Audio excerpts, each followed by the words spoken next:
Hey there! Looking to switch up your Free Fire profile name on your iPhone? I've got you covered. Let's jump right in and make it happen. To start, fire up Free Fire on your iPhone. Once you're in the lobby, locate your profile icon in the upper left corner of the screen.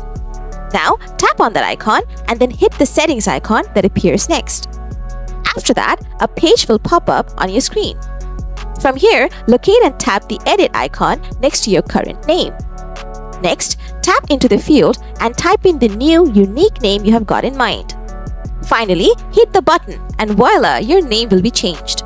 Quick heads up though, if you're thinking of changing your name, you will need 390 Free Fire diamonds. If you're short on those, no dice on the switch. And that's a wrap. Your Free Fire profile name is all set up with this fresh new look.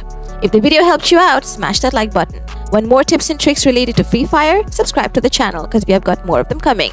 As always, thanks for watching and I'll catch you in the next one.